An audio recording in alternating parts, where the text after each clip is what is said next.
ബ്രാൻഡുകൾ വളരെയധികം സ്വാധീനം ചെലുത്തുന്നുണ്ട് നമ്മുടെ ജീവിത രീതിയിൽ. നമ്മൾ ഉപയോഗിക്കുന്ന പല സാധനങ്ങളും നമ്മളിന്ന് ബ്രാൻഡുകൾ നോക്കിയിട്ടായിരിക്കും ചിലപ്പോൾ വാങ്ങിച്ചിട്ട് തന്നെ ഉണ്ടാവുക. അങ്ങനെ ചില ബ്രാൻഡുകൾ വളരെ പ്രതീക്ഷയോടുകൂടി മാർക്കറ്റിൽ ഇറക്കിയിട്ട് ഫ്ലോപ്പായി പോയ കുറച്ച് സാധനങ്ങൾ നമുക്ക് കണ്ടാലോ?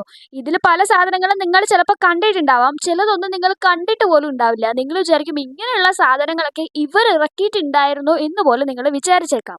ആദ്യത്തേത് ഒരു ടൂത്ത് പേസ്റ്റിന്റെ പേര് പറയാൻ പറഞ്ഞാൽ പെട്ടെന്ന് നിങ്ങൾ എന്തായിരിക്കും പറയുക? കൂടുതൽ ആളുകളുടെയും മനസ്സിൽ ഇപ്പോൾ വരുന്ന ഒരു പേര് കോൾഗേറ്റ് എന്ന് തന്നെ ആയിരിക്കും.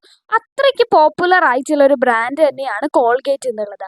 അപ്പോൾ ഈ കോൾഗേറ്റ് കമ്പനി 1982 ഒരു വ്യത്യസ്തമായ ഒരു ഫുഡ് പ്രൊഡക്റ്റ് ഇൻട്രൊഡ്യൂസ് ചെയ്തു, ബീഫ് ലസഗ്ന.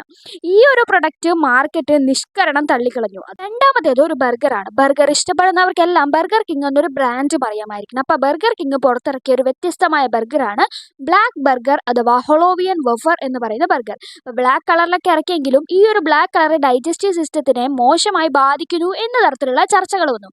അങ്ങനെയാണ് ഇത് മാർക്കറ്റിൽ നിന്നും പുറത്താക്കപ്പെട്ടത്. ജപ്പാനിലാണ് ഇത് ആദ്യമായിട്ട് ഇൻട്രൊഡ്യൂസ് ചെയ്തിട്ടുണ്ടായിരുന്നത്. അങ്ങനെ ഇത് പുറത്താക്കപ്പെടുകയും ചെയ്തു. മൂന്നാമത്തത് കൊക്കക്കോള പുറത്തിറക്കിയ വ്യത്യസ്തമായ ഒരു സോഫ്റ്റ് ഡ്രിങ്ക് ആയിരുന്നു. അത് 2 വർഷത്തിനുള്ളിൽ തന്നെ വിപണിയിൽ നിന്ന് പുറത്താക്കപ്പെട്ടു. 2006 കൊക്കക്കോള ബ്ലാക്ക് എന്ന കോഫി ഫ്ലേവർ സോഫ്റ്റ് ഡ്രിങ്ക് പുറത്തിറക്കിയത്. 2 വർഷത്തിനുള്ളിൽ തന്നെ അത് പുറത്താക്കപ്പെടുകയും ചെയ്തിട്ടുണ്ടായിരുന്നു.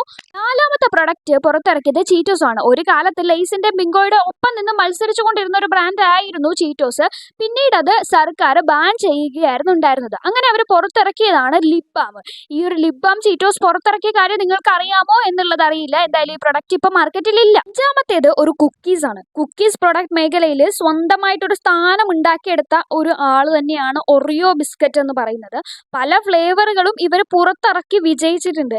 അങ്ങനെ അവർ പരീക്ഷിച്ച ഒരു ഫ്ലേവർ ആണ് സ്വീഡിഷ് ഫിഷ് എന്ന പേരിൽ പുറത്തിറക്കിയത്. പക്ഷേ ഇത് പരാജയപ്പെട്ടു പോയി, ഫിഷിന്റെ ഫ്ലേവർ ആയതുകൊണ്ട് തന്നെ.